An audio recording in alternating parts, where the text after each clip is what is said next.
बच्चों नमस्कार। बच्चों हम लोग कक्षा 10वीं गणित पढ़ रहे हैं, महत्वपूर्ण प्रश्नों की श्रृंखला, और इस श्रृंखला के अंतर्गत देख रहे हैं बच्चों 5 व 6 अंक वाले अति महत्वपूर्ण प्रश्नों को। बच्चों इससे पहले के भागों में हमने लगभग 24 प्रश्नों को हल कर लिया है। आज हम पढ़ेंगे प्रश्न क्रमांक 25वां और इससे आगे के महत्वपूर्ण प्रश्नों को।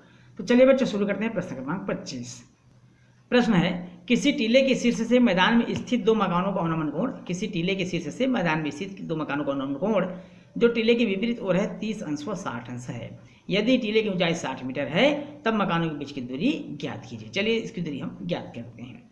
सबसे पहले बच्चों हम इस प्रश्न के अनुसार एक चित्र की कल्पना कर लेते हैं। इस तरह से मान लीजिए एक टीला है, इसको हम एक टीला मान लेते हैं बच्चों।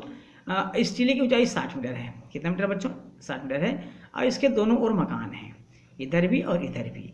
एक ओर को हम नाम दे देते हैं ए, दूसरे ओर को नाम दे देते हैं बी, और टीला को हम कर देते हैं, चलिए पी और क्यू नाम दे देते हैं इसको, पी और क्यू। ये है उसके बीच बनने वाला कोण, टीले से इनके बीच बनने वाला अवनमन कोण है, अवनमन कोण जो कि टीले के विपरीत ओर है। यहाँ से अवनमन कोण बन जाएगा बच्चों, ये अवनमन कोण यहाँ से ये हो जाएगा आपका कितने अंश का है? 30 अंश का है। तो एकांतर अंतःकोण से भी 30 अंश हो जाएगा।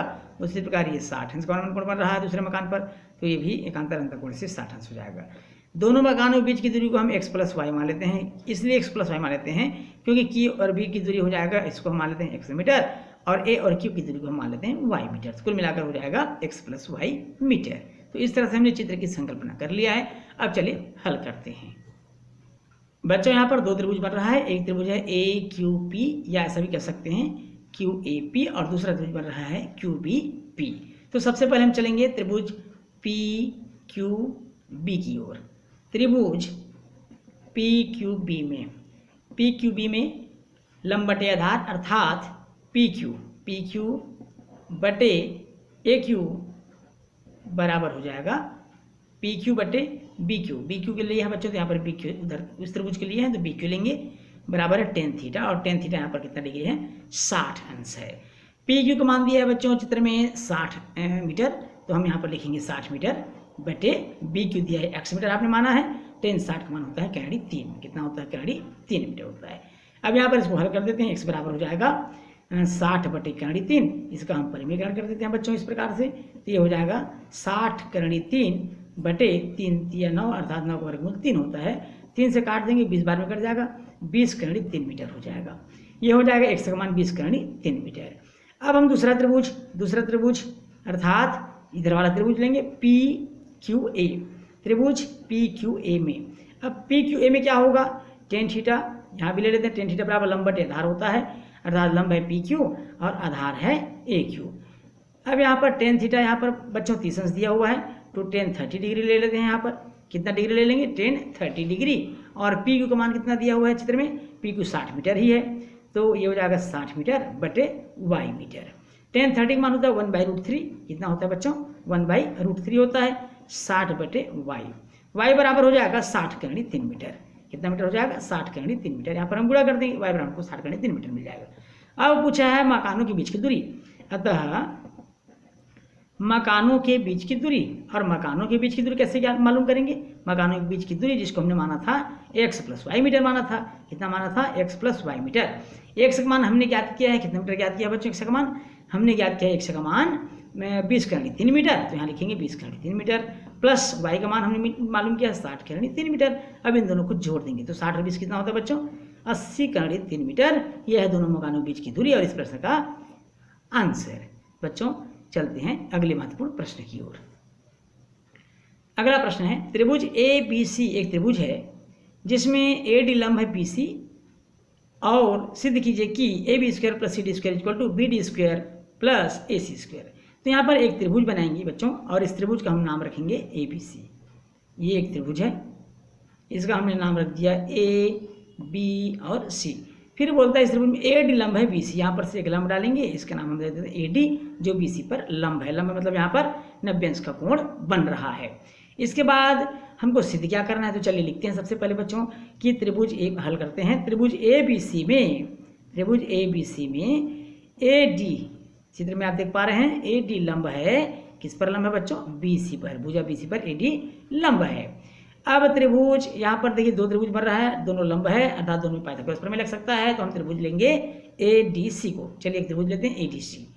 ADC में त्रिभुज ADC में पाइथागोरस प्रमेय लगाएंगे, कर्ण का वर्ग बराबर लंब का वर्ग धन आधार का वर्ग, अर्थात AC का वर्ग बराबर AD का वर्ग अर्थात लंब का वर्ग धन आधार का वर्ग अर्थात CD या DC का वर्ग लिख सकते हैं।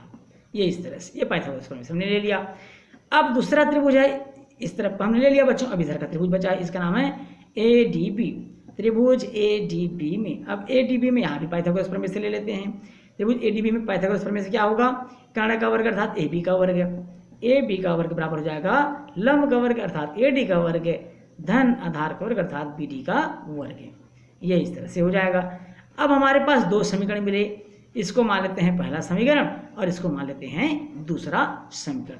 अब दूसरा समीकरण में पहला समीकरण को घटा दीजिए बच्चों, समीकरण दूसरा में पहला समीकरण को घटाने पर, समीकरण दूसरा में समीकरण पहला को घटाने पर, क्या करने पर, घटाने पर।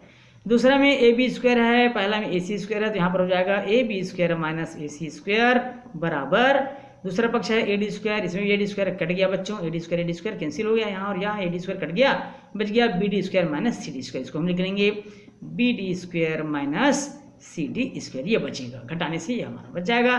अब हम क्या करेंगे, CD स्क्वायर को इधर पक्षांतर कर दिए, AC स्क्वायर को इधर पक्षांतर कर दीजिए, अर्थात AB स्क्वायर ऋण में है इधर आकर हो जाएगा धन CD स्क्वायर हो जाएगा बराबर BD स्क्वायर तो दूसरे पक्ष में है, AC स्क्वायर को पक्षांतर करेंगे तो ये उधर जाकर प्लस में हो जाएगा। अब इधर बहुत ध्यान से देखिए बच्चों, AB square plus CD square बराबर BD square plus AC square, जो हमको क्या करना था, सिद्ध करना था, और हमारा सवाल सिद्ध हो जाता है। चलिए बच्चों देखते हैं अगला महत्वपूर्ण प्रश्न। सिद्ध कीजिए कि दो समरूप त्रिभुजों के क्षेत्रफलों का अनुपात किन्हीं दो संगत भुजाओं के वर्गों के अनुपात के बराबर होता है। तो यहाँ पर चलेंगे बच्चों, सबसे पहले दिया है दो त्रिभुज हम मान लेते हैं, एक त्रिभुज को हमने ABC नाम दे दिया ABC, और दूसरा त्रिभुज हम PQR जो सर्वांगसम है, ऐसा हम मान लेते हैं त्रिभुज PQR। संगत भुजाओं दो त्रिभुज हमने मान लिया ABC और PQR जिसको हमने सर्वांगसम मान लिया। चलिए चित्र बना लेते हैं इसका बच्चों। एक त्रिभुज हम बना लेते हैं इस तरह से, जिसका नाम हम दे देंगे ABC और ये दूसरा त्रिभुज बना लेते हैं इस प्रकार से, जिसका हम नाम दे देते हैं PQ और R। इस पर हम लंब डाल देते हैं, AD नाम दे देते हैं इसको, ये लंब है। इसी प्रकार इस पर भी एक लंब डाल देते हैं, इसका नाम PS दे देते हैं। इस प्रकार से हमने यहाँ पर भी एक लंब डाल दिया। दो त्रिभुज बनाया ABC और PQR, जिस पर हमने क्रमशः AD और PS लंब डाल दिया है। तो सबसे पहले दिया है त्रिभुज ABC सर्वांगसम PQR। सिद्ध करना है, क्या करना है बच्चों, सिद्ध करना है त्रिभुज ABC का क्षेत्रफल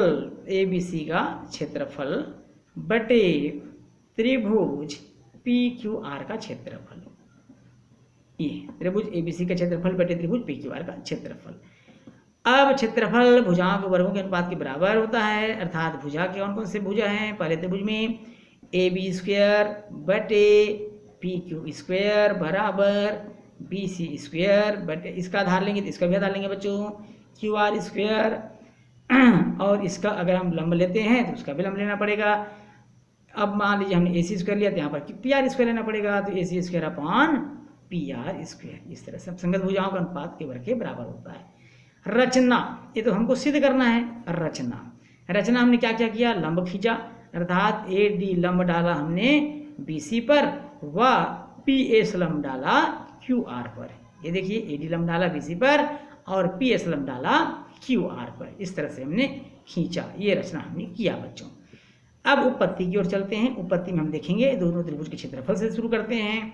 त्रिभुज ABC का क्षेत्रफल बटे त्रिभुज PQR जो नाम दिया आपने PQR का क्षेत्रफल। और त्रिभुज का क्षेत्रफल आप सबको मालूम है बच्चों, 1/2 आधार विरुद्ध ऊंचाई। आधार यहाँ पर क्या है, BC है, ऊंचाई AD है। उसी प्रकार दूसरे त्रिभुज में 1/2 आधार है QR और ऊंचाई है PS।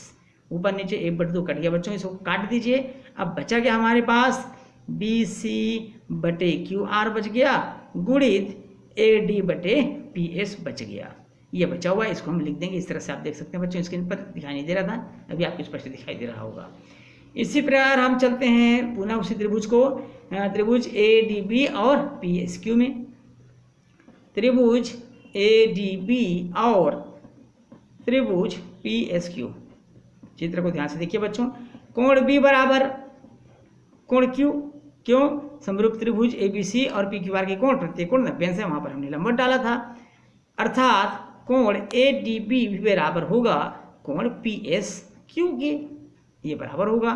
अब जब ये बराबर होगा तो कोण कोण उपप्रमेय अनुसार यहाँ लिख सकते हैं कोण कोण उपप्रमेय, कोण कोण लिखना बच्चों AA, एंगल एंगल उपप्रमेयानुसार, कोण कोण उपप्रमेयानुसार हम ले लेते हैं इसको।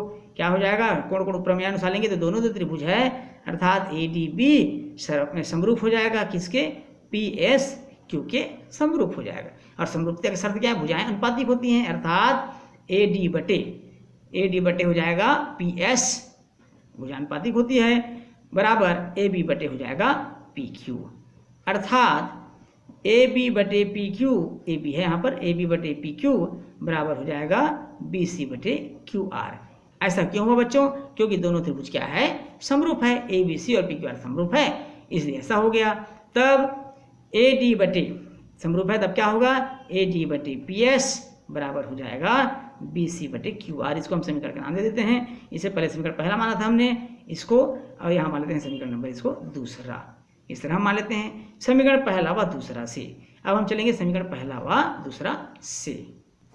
समीकरण पहला व दूसरा से यहाँ पर लेंगे बच्चों, समीकरण पहला व दूसरा से त्रिभुज ABC का क्षेत्रफल बटे त्रिभुज PQR का क्षेत्रफल बराबर BC बटे QR गुणित BC बटे QR, अर्थात ये वर्ग हो जाएगा, BC स्क्वायर बटे हो जाएगा बच्चों QR का स्क्वायर। इसी प्रकार दूसरा त्रिभुज लेके चलते हैं। इसी प्रकार त्रिभुज ABC का क्षेत्रफल बटे त्रिभुज PQR का क्षेत्रफल बराबर हो जाएगा AB स्क्वायर बटे PQ स्क्वायर हो जाएगा। तथा तीसरा त्रिभुज ABC का क्षेत्रफल बटे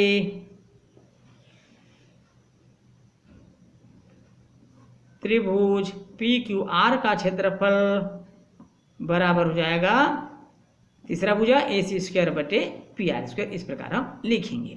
अर्थात हमने क्या देखा यहाँ पर बच्चों? हमने देखा कि त्रिभुज ABC का क्षेत्रफल बटे त्रिभुज PQR का क्षेत्रफल बराबर है AB स्क्वायर बटे, हमने पहले समीकरण में AB स्क्वायर बटे QR स्क्वायर प्राप्त किया, बराबर AB स्क्वायर बटे PQ स्क्वायर प्राप्त किया, और AC स्क्वायर बटे PR स्क्वायर हमने प्राप्त किया। अर्थात हमको प्रश्न में क्या सिद्ध करना था कि दो समरूप त्रिभुजों के क्षेत्रफल का अनुपात किन्हीं दो संगत भुजाओं के वर्ग अनुपात के बराबर होता है, और हमारा सवाल यहाँ पर क्या हो जाता है बच्चों? सिद्ध हो जाता है। बच्चों इस प्रश्न के साथ ही आज का क्लास हमारा यहीं समाप्त होता है। वीडियो अच्छा लगे तो वीडियो को लाइक और शेयर करिएगा। बच्चों यदि आप चैनल में नए हैं तो चैनल को सब्सक्राइब करना बिल्कुल नहीं भूलिएगा। तो बच्चों हम लोग पढ़ रहे हैं महत्वपूर्ण प्रश्नों की श्रृंखला। मिलेंगे आपसे अगले भाग में, तब तक के लिए नमस्कार।